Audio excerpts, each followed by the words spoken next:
Good morning from Bellevue, Michigan. I'm in the middle of a vitamin B bath, and so that's why I have my shades on and have the blinds open. But I just wanted to vitamin B told me that. So, Friendliness Training is the title. I'm starting right in with that topic or subject, friendliness. We all would like to, if you're on this path, you're probably working at that, trying to be more friendly to others. And you might want to look another direction, trying to do something with something that's already on fire, already that's inflamed, already the thing is already happening, the irritation, the anger, and so on. Or one's preoccupation with one's thought patterns and emotions, ideations and conceptions, conclusions, judgments, ideas, opinions, and so on. So how are we going to do that? It seems to be necessary to work with right where the heat is at, not necessarily with the flame. Working with the flame can come later, but we need to look at the fundamental leading edge of that unfriendliness. And the way this is done is with your mind, looking at the mind, looking at your thought patterns, emotions, anger, irritation, resentment, boredom, whatever. You notice I didn't say stop it or control it. I'm saying you have to look at it. And the way we do that in this tradition and the way I understand this, the traditions that I've practiced and studied is to look at it. Slow way down, cut through the speediness by using the only thing you really have much say-so about, and that's your body. It's interesting how we are able to move our hands this way or that way, no problem, unless you have arthritis or something. But in order to do that same thing with the mind, there is the illusion that you can move things in your mind, and that is called ignorance. So go to the source of this. And how do you go to the source? You sit down. In our tradition, sit down, hold still. Sit in a symmetrical posture, since, as I said, we have some say-so about the body.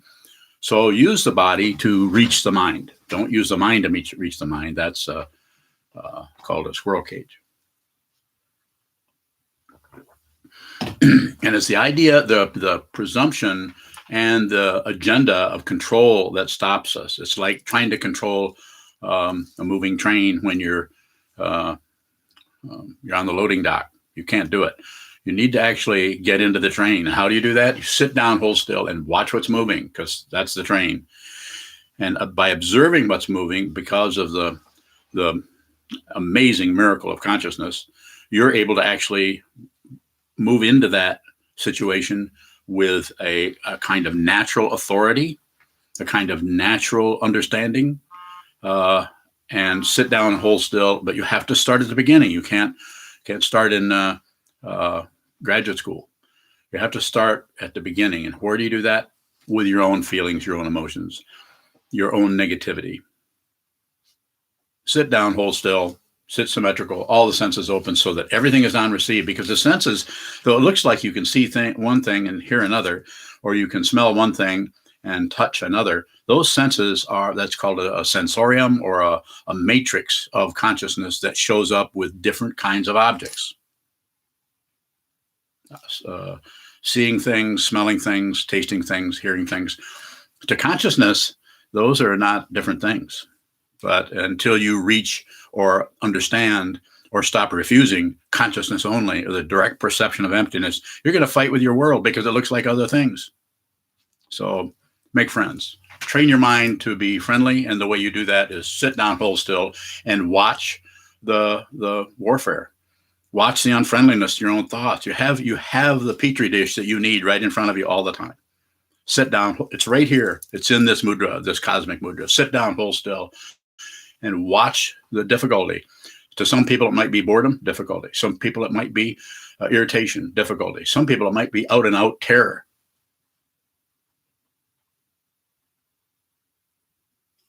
You can do that. You can sit down and train your mind to, as something negative arise in the form of feelings, thoughts, emotions, any of that. How do you approach that? Softly, with, and I don't mean to be romantic here, but with tenderness. Be very, very careful how you approach your own thought patterns. Please don't wrestle with yourself. It just creates the illusion of a self that can come and go, win and lose, and enter into the six worldly dharmas and somehow squeeze happiness out of samsara. That's not going to happen. You could say, it's been said before, and I'll say it again because it's a good one. We're addicted to happiness. We're addicted to pleasure. We're addicted to feeling good. Addicted.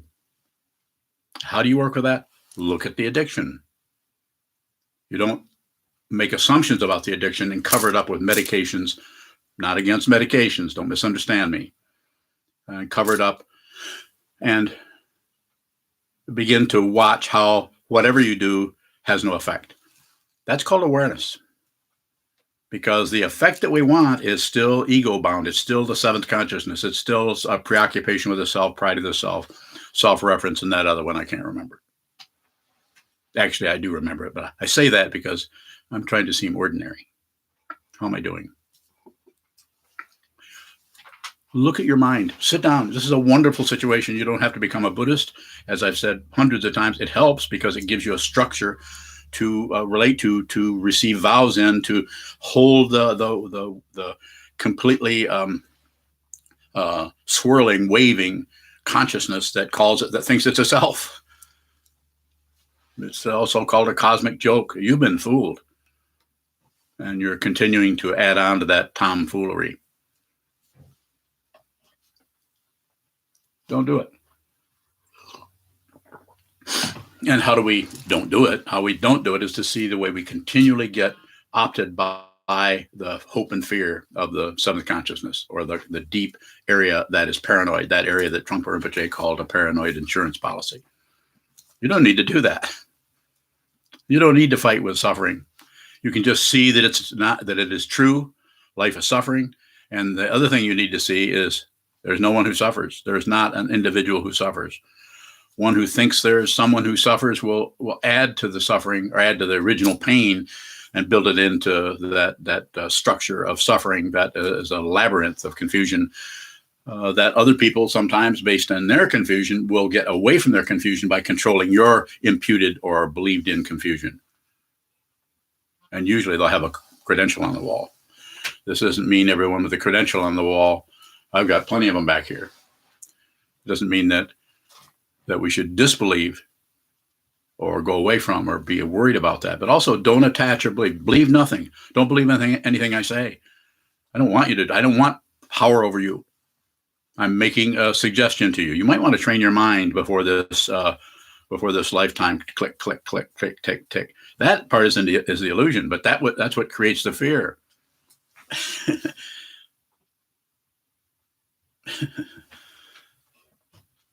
Are you ready for questions? Yes, I've got some right on here. Should I read those? You can go right ahead. So let's see. How can I do this so I can see better? Tom Miller Edwardson, when our body moves automatically during meditation, particularly head movements, so we control this or allow non-intentional? Yeah, do nothing with it. Of course, you have a little bit of your sitting, and you tend to move a little bit. Not a problem. So just return to stillness, return to sitting still. You need to train yourself, not immediately grasp at the fruition of training. You don't just do something that takes weeks, months, years, a lifetime, and insist on the result. Insisting on the result is what is done in other forms of training. If you're listening to this, you're probably ready to hear this. If you're not, then you're not ready. So very simple. So what I would say is be aware of it, but if the head is moving, sometimes in other traditions, this is called, can be, it's not necessarily this, I'm not naming it and identifying and saying this is what it is, but it can be called, if it's insistent, can be called Kriyas. And sometimes the mind consciousness tends to enter into the body consciousness in the form of movements that are involuntary. That involuntariness is a message to you, not something you should stop. You don't have to join the ego club. You can actually just observe it. So sometimes Kriyas can be pretty outlandish. I have a couple of students that do that. And even though I'm their teacher, I insist on them going ahead and just having that movement in the Zendo, in the shrine room, in the meditation hall. Have it anyway. Share your confusion with others. It's much easier to share the confusion on a fundamental level of sparks rather than a blowtorch in their face. Pardon my exaggeration. I'm sure none of you would do that. Another question. Go ahead. Chazan at the monastery asks, when you say go to the source, is the source the cause of what is arising? No, there is no cause. There is no cause. The idea here is to go to the source. It's the idea of that intention to see fundamentally what this is, because the source is without a center, without a fringe. There is no source, to say it relatively. That's the illusion. That's the delusion. That is Buddha nature. That is camouflaged by the resort to wanting this, not wanting that, liking this, kind of liking this. This is okay. This hasn't quite passed the test over here. Thinking. And you don't have to stop the thinking. You just have to be aware of it. This is when the awareness, the Buddha nature, begin. I use say this very relatively because it's hard to understand another way. It doesn't even do this because it doesn't need to. But the Buddha nature starts to separate from the confused mind, and we begin to see what this is. And this is called the path. This is not the fruition. Another question from Juzan. Certainly. Is outward friendliness different from inward friendliness? Well, it sometimes it is, sometimes it isn't. Outwardly friendliness, if the manifestation is just out of to put it simply, being with what is, then it's probably authentic and necessary and functions within communication, cooperation, collaboration. You're just with things. You're not arguing. You're not necessarily agreeing because you're not agreeing with it. You're observing that. It's very difficult to train outward friendliness if there's no inward situation going on, where you're working with the fundamental negativity that gets triggered by the outward situation, and you think it's out there, and you try to be friendly with it, but you haven't actually looked at the root of it, which is in your consciousness or in your awareness. So you need a little of each. It's called the middle way. Not too tight. Most people have one way, this right here, and trying to get their way, control it, and squeeze, as I said before, squeeze happiness or lack of failure out of, protect themselves of paranoia. Whereas we need to do it both ways. The middle way, right in the middle. You can't tell if it's solid. You can't tell if it's empty. This is called the path. Another question from Juzan. Is it okay to be unfriendly? Just don't hit anybody very hard. Well, yeah, it's okay. But it's good the idea here as a meditator, and depends on how much time and grade you have there. But I'm saying how much time you have actually training the mind day after day after day, looking at this, and however you do. I mean, it's not a matter of someone who sits 5 minutes or 10 minutes is not like missing something compared to someone who's sitting 4 hours a day. If you don't have questions about that, you could reflect on it a little ways, because that's the misunderstanding of time. And so, yes, you could work on friendliness in both directions. Notice that because what you will see, I'm not predicting the future, but having done this a little bit, have a little bit of an idea. What you will see is when you work with the negativity here, you will begin to see more and more clearly how the negativity you thought was out there is actually your own creation. We're very creative. And so, but we need some help from someone does this, says this, uses a particular tone of voice, doesn't live up to our expectation to move this from here to there. And we're, instead of just being, say, would you mind, you said you're going to move that. Would you mind go ahead and doing that? Treat it. Instead, you get upset and you maybe back away. Don't say anything, just go away, be feeling resentful. That's a misunderstanding. It's not that the person didn't let you down, but that's 10% of the problem. You've added the other 80%. That brings it up to 90% irritation, rage, disappointment. Because have you noticed it's easier? I mean, it's not necessarily easier, but it has a different tone to the pain if the pain seems to be coming from out there, rather than if you're creating your own pain. So we don't want to be responsible. We don't want to use the ability to respond or responsibility to the situation as it is. We impute some different kind of idea about it, and we use that to escape the internal suffering that is our karma. And I'm not saying that karma is a cause and effect that you have any say-so over, but you could observe it. Yes. Another question from Sokuzan. Sokuzan. Might friendliness training show up as unfriendliness? It could, but it's unlikely to. It's unlikely to right away, especially if it shows up and you congratulate it. Especially if you show up and you think that unfriendliness and friendliness are two different things. If you think they're two different things, get back on the path. The positionality of it. This is why the simplest teaching in Buddhism, other than everything is dependently arisen and life is suffering or difficulty, is the middle way. Not too tight, not too loose. It's an astonishing teaching. That could be the title of a book that you never have to read. Shodo has a question. Shodo. The monastery. When we've had some space away from a particular manifestation of addiction and can see more of the raw tendency to want to reach out for something, is there something that underlies the desire that we can begin to see?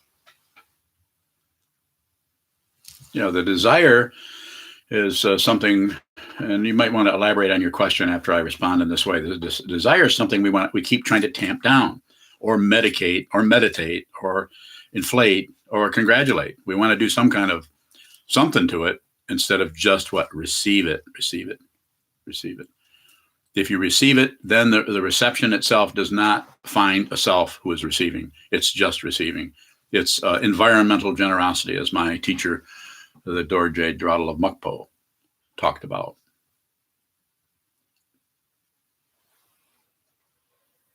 There's lots of questions here on the screen. Yes, go ahead. Should I do those? Yeah. Okay, on the screen it says, Hakaran, please say a little more about Kriyas. So you don't have to worry too much about Kriyas unless you're having spontaneous movements when you're doing sitting meditation. It could be anything from leaving your body, which happens to people, to having spontaneous movements that seem to be controlled by somebody else with strings or something. I would say do nothing with them. Observe them. Don't fight with them. That's something you need to receive. Just like negative feelings coming from nowhere, sometimes called depression. Do nothing with them, my friends, my enemies. Do nothing. Just observe. Same thing with it's just emotion. It's called karma, but it's karma that you've actually.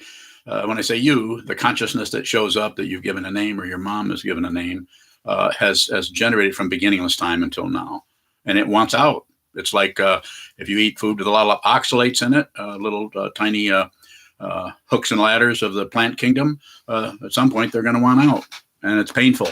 It's called karma, and it's called action, and it's cause and effect. But who you actually are is beyond cause and effect. I take that back. Glad I could help you. Juju from the monastery has a question. Yes. If we feel sad that a particular emotion is arising in us, is that fighting with that emotion? No.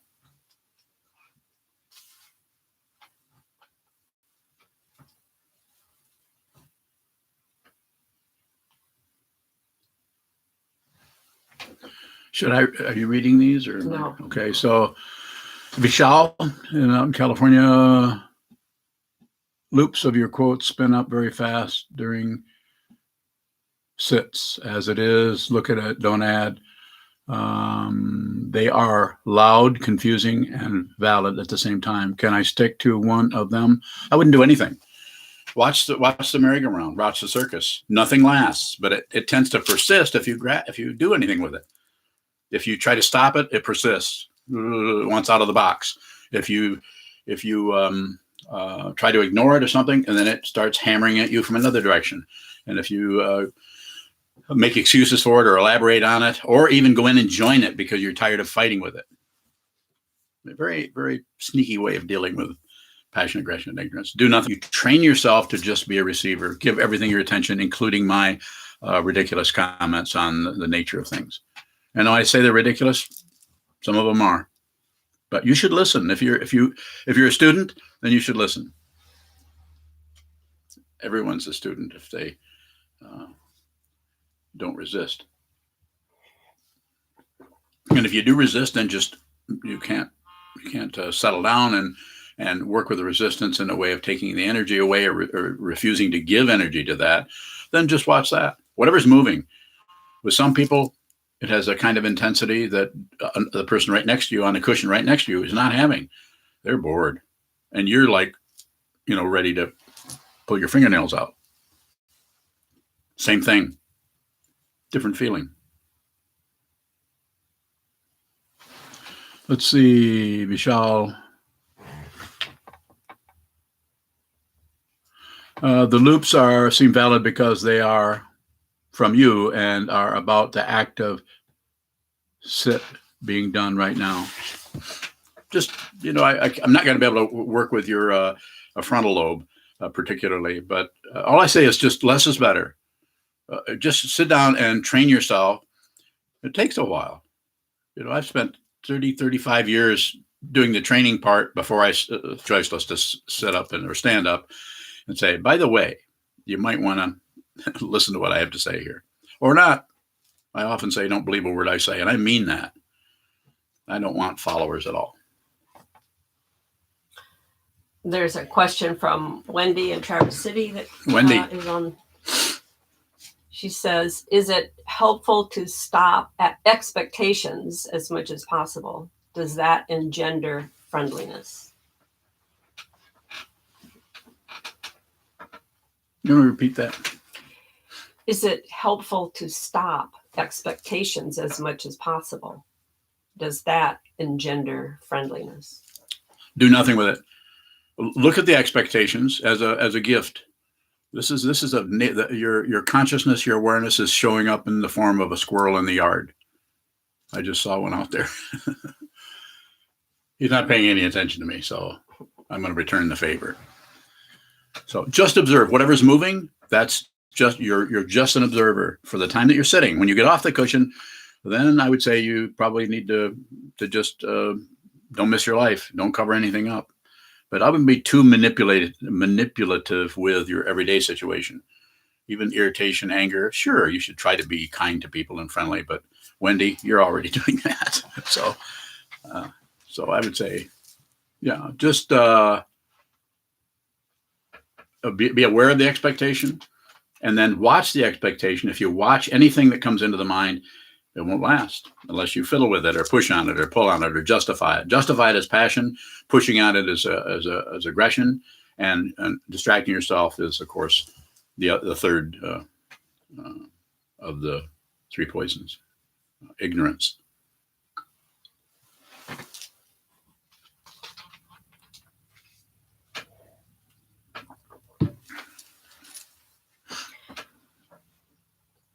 Yes. At the beginning of your talk, you mentioned that we should work where the heat is and not the flame. What is the benefit of working at that level rather than the actual heat? Well, if you're working at the level of the sparks and of the heat, this is just a metaphor for working with the fundamental negativity that's arising in the form of your thought patterns, your emotions. Whatever's arising in consciousness, you'll notice that there seems to be an observer quality to that, and there seems to be a subjectivity, and seems to be an objectivity of I'm feeling depressed or I'm feeling irritated. Just observe that for a while and see what that actually is, because that's where the sticks are rubbing together, to use the metaphor for starting a fire. That's where the friction is. That's where the heat is, right there, deep into consciousness. And you're not actually going back to a previous life, particularly, or encouraging it or even believing in it, but you're dealing with something that is coming out of the ancient past called human beings. Human life that comes into human consciousness, not into the consciousness necessarily of aliens, although it could be, we call them aliens. And actually, they're just more beings. They're just all kinds of beings on all level, physical beings, uh, beings in the God realm. They're ethereal beings. There's everything is happening there. But what we do there is we just become very, very fundamental about it. Sit down, hold still. Not a fundamental grasping like fundamentalism, but a fundamental like, let's see what's in this darkness. It's fundamental. You're fundamentally going to looking for the source. You will not find a source. If you find a source, come and talk to me. I want to hear about it. Or not, or go hang out in your source. Is there a time to give up searching for the source? No, give up now. There's a time. The time is now, but you might not be able to do that. If you endeavor to give up and think you keep getting clouded, then you need to go into the source of the clouds, which is what? The sky. Source of the clouds is always the sky. It just looks like something else. It's called blame. Excuse me. Kevin Townley from Brooklyn, New York has a question. Hello, Kevin. He asks, why is sitting for 4 hours not necessarily more beneficial than sitting for 5 minutes? And in parentheses, he says, I don't want to sit for 4 hours. Yeah, but you should, because I said so. So what I'm saying here is be a little tentative about talking to someone who's only able to sit for 5 or 10 minutes or something like that right now, and thinking that what you're doing, you just sat, a 4-hour block sit, which I highly recommend, just because it's a basic boot camp for the mind. And the one who's working with their mind, they're dealing with a different kind of dynamic, and that 5 minutes, 10 minutes could be extremely difficult for them. So, of course, there's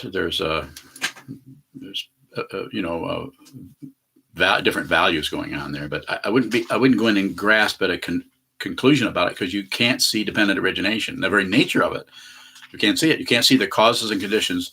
If you went in and counted, you could probably get worn out if you found about 3,500 different causes for one particular emotion. Prasidya Samutpada, basic teaching of the Buddha, and of other ways of teaching talk about the same thing, that nature of consciousness in the world manifestation. Any further questions? Not here yet.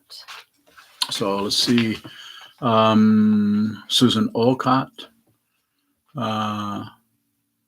If you have another browser, close your current one and go up to the other one. I don't know about that. Someone is talking to someone else. Well, I think they don't need my help. Okay. Someone might have been having trouble with the internet, and I think maybe Robert Walker was helping. More? So in terms of your title, Friendliness Training, every day at the monastery, we do an interpretation of the Buddha's Metta Sutta. The Metta Sutta. Mm-hmm. So, which I understand is friendliness. Unlimited friendliness. And is it something that you could maybe recommend that we do in our daily practice, even if we're not at the monastery? Yeah. A post-meditation practice that I don't know where it came from. I don't think I made it up, but I think I heard it somewhere. Is to, you can say it in your mind, and it's just a way of very subtle, very delicate. It's a very sharp needle that hardly even appears as a strategy, but it's very powerful. And that's whatever negativity is happening. Use your thought process rather than to excuse it, rather than to condemn it, rather than do anything with it or shut down on it or blame someone, yourself or anyone else. And if you're alone, you can actually do it with a gesture. Like, so thank you very much. I have no complaints whatsoever. It's just a way of entering into the milieu, and a very relative way of saying it. This is going to show up different for everyone, but a relative way of losing the war. And the war, there's no, the war is, if you see what this is, you just see that the war is extreme narcissism, wanting to win, wanting to live, wanting, desire, wanting to be happy. And of course, all beings want to be happy. It's the addiction part that makes it difficult. Kevin has another question. Yes, Kevin. How do we work with friendliness with regards to the amplified awareness of mortality going now? Just observe it. The world is no different now. It's just in a different sine wave. So it's just in a different side. Just observe it. This has been going on everything since there were human beings. It was going on in prehistoric times on some level, from one place to another, one group of people to another, one volcano exploding all over everyone. And so it's that way. Just receive as much as you can. Train your mind. This is what I say. If you want to do something about it, and I mean, if you're in nursing, or if you're a doctor, or if you're in the helping professions, or if you're in some area where you're with a large milieu of people all the time, you might have to work with that in a way that has to do with what? Train your mind so you're as clear as possible between what is your negativity, which you should be making friends with, and is the negativity that's racing down the hallway at you with their finger pointing. So watch out for that coming, because that is your finger that's pointing at you. It's called, if you see what that is, it's called mirror-like wisdom. Hokyozanmai, a jewel mirror. It's a jewel because it's so valuable. And it's a mirror because it's you. But then you see there is no you, and that's where the flash of light happens. That throws no shadows. Apologize for the metaphors. They're coming out who knows where, but they're meant to support your awareness so you can look into this dark hole that is sometimes seen as our minds. It's difficult, but do it anyway. Compassion is not a feeling; it is an attitude. If you think it's a feeling, then you're hooked on pleasure. You want a nice feeling in here about how compassionate you are. That replaces the actual compassion, which is seeing the truth of reality, where wisdom and compassion are not two separate things anymore. You're no longer differentiating between anything, but you might have to train in that area in order to understand it fundamentally. Don't believe a word I say. Don't ignore it. Don't believe it. Don't look away. Susan's question. Yes. Is simple presence still seeking a source? If you think you're present, you're not. If you think you're just simply being present, this is not necessarily all the time, but there's probably a lot of polish on that self-centeredness that's trying to reflect light. Vishal has another question. Vishal. Would you recommend the 4-hour block sit over even reading any book? Absolutely. You probably read enough books, Vishal. I met you. Yeah. You know, not that you shouldn't continue to read and study. I recommend that you study with a group of people so you don't get carried away with your interpretation. We do this at the monastery just about every day. And that is not about understanding the teachings. You already understand the teachings. Every one of you understand. You know what this is. But what is missing in most Buddhist sanghas today, because of the transition out of different cultures into this culture, they're trying to import what happened in the other culture. And this culture needs to work with the Buddhist message in its own cultural context. And that would be the thing that's missing in the West is sangha. Not a community of people that party together, but it's also not that they couldn't party together, of course, but practice together, study the Dharma together, talk about the Four Noble Truths, the Eightfold Path, the 12 Links, talk about the Samdhinirmocana Sutra, the Lankavatara Sutra, the Heart Sutra, the Diamond Sutra. Read this material, read it, study it, and don't come to conclusions about it. The emptiness that we feel when we read the Diamond Sutra is the teaching. The problem is the self-centeredness does something with that emptiness. It says, I think I'm concluding. I think I'm understanding emptiness. Do you think you're understanding emptiness? No, probably not. If you're understanding emptiness, you won't be listening to me. Juzan has another question. Can outward friendliness cover up inward unfriendliness? Yes, that's exactly what it does. People try really hard to be friendly. So, and that way they don't have to look at their inward unfriendliness. They don't have to deal with their negativity. In the 5 Buddha families, that's called Padma, or seduction, trying to seduce other people into giving you feedback of what a nice person you are. I do this all the time. That's why people are, you know.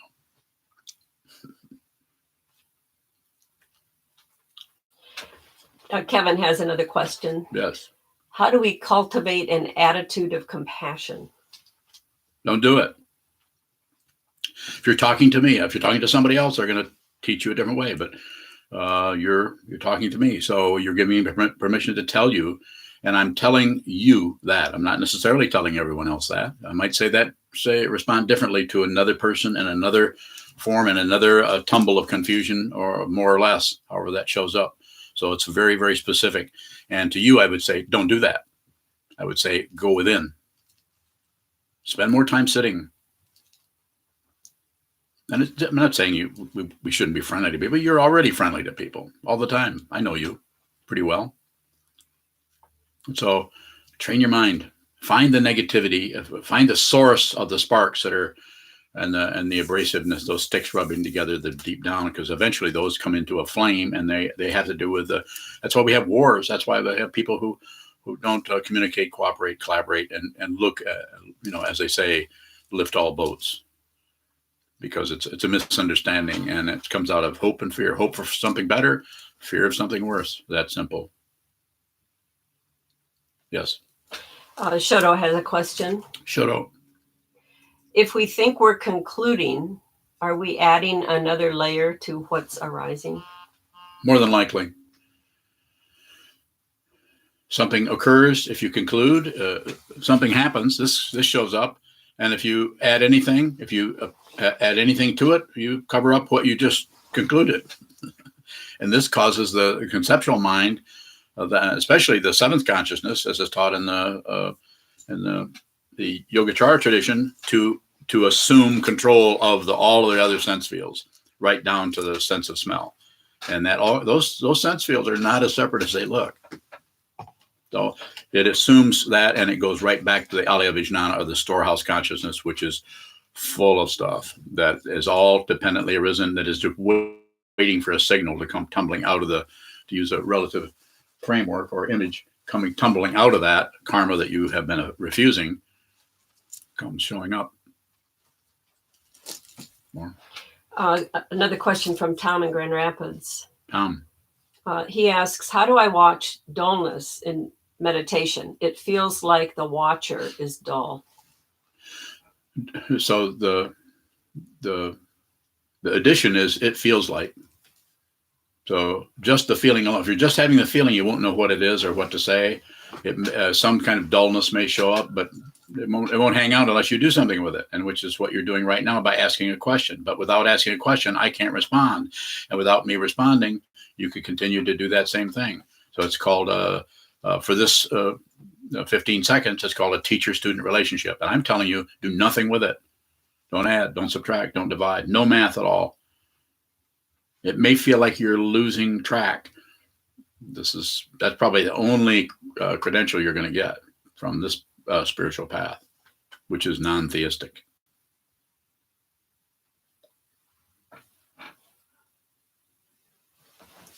We have a few minutes yet. Are there more questions there? Tom, let's see if I missed anyone.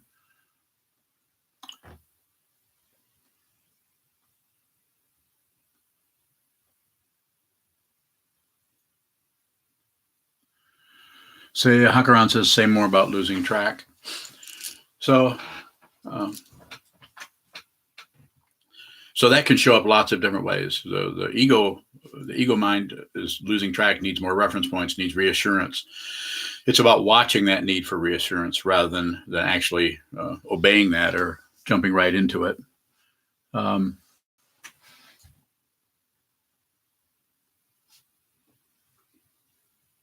Just observe the movement of that. Nothing fundamentally lasts. if you do nothing with it. But if you impute, so if you grasp it, try to control it, passion, if you try to get rid of it, aggression, if you try to ignore it, medicate it or get rid of it somehow, then it tends to persist because you impute the reality because everything is dependently arisen. There is no self. There isn't anyone. So we create by having the consciousness that's manifesting that has been downloaded into this apparent organism called a human being with a particular name and a case history and a memory, past and future. We actually think there is a past and a future because we're so attached to this body-mind complex. That's why we fear death. That's why this path is called deathless. It doesn't mean it's eternal. It means it's deathless. So just watch what moves. Don't chase it. Don't turn away from it. And don't make up stories about it.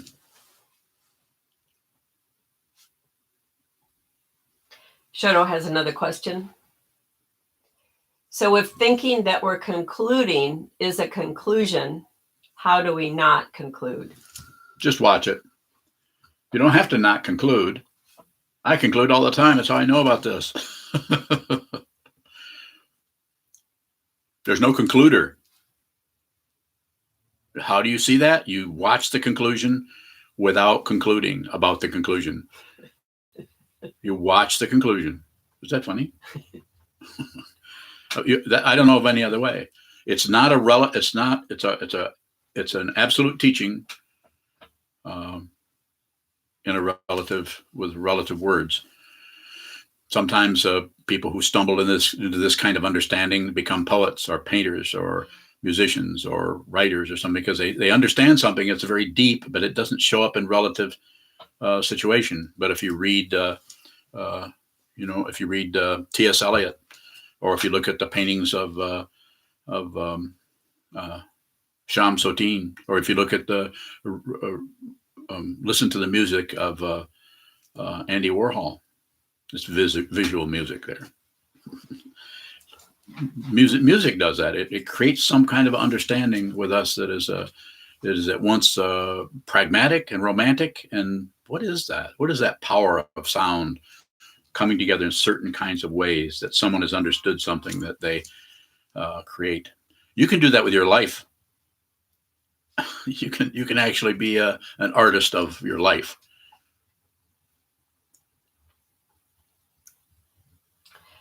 Question from Joseph in Kalamazoo.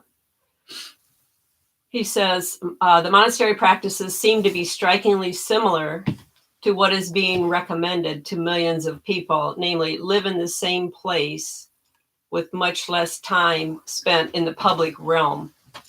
What might be some particular social practices that could facilitate mutual growth? That's it's a good question, but I don't know. I don't know if I can do something without knowing more about your situation. Possibly I could, but I think just by the nature of the question, I think you already have an idea. You should trust yourself. In this, with the COVID-19 coronavirus just coming up in the last 7-8 days or whatever, and might be a little bit different than it would have otherwise. We need to wait and see how this continues to spring forth.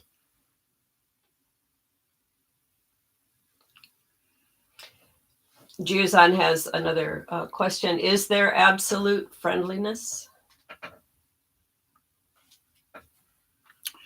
So as far as an is or an isn't, you could say that there is, but it doesn't have any credentials. It doesn't have a manifestation that shows up as, finally, absolute friendliness. So absolute friendliness actually includes warfare, good and evil, sacred and profane. These are the things that have, down through the centuries, philosophers, these days psychologists, religious leaders, religious people who have formed religions have looked at the chaos and come up with solutions, ideas.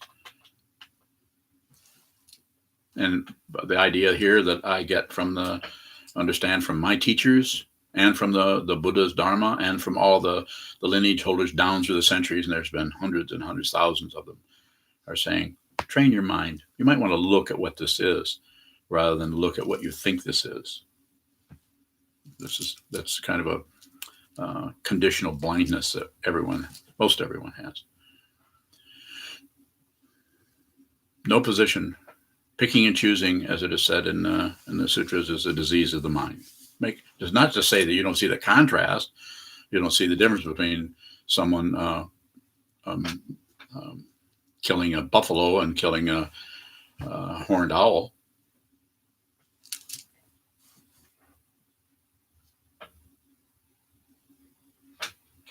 We have time for one or two more questions. I'm drinking your coffee. Is that okay? I ran out.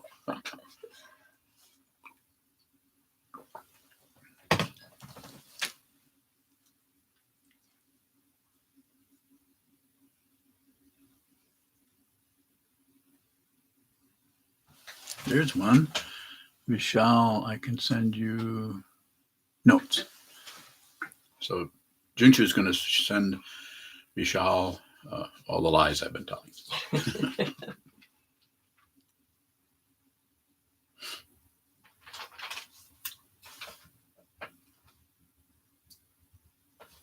Any final words on friendliness training?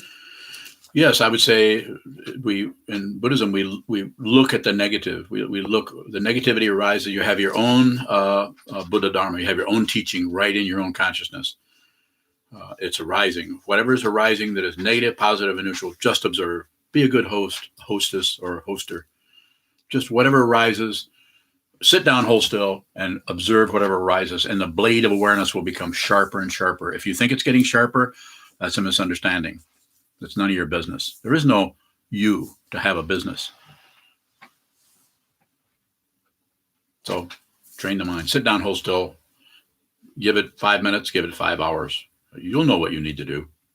Trust yourself. When I say trust yourself, don't trust the thought patterns that arise or the emotions or the feelings. Don't trust those, but don't get rid of them. But don't believe them and don't disbelieve them. But as you go along, eventually you will begin to see, understand, feel that the space in which things occur is, if you have any identity at all, it's there, and even that's temporary. Even Buddha nature is temporary on the path. The path of Buddha nature is temporary. Do I look sure of myself? Very good. Thank you. Namaste, my friends. You all have a happy day.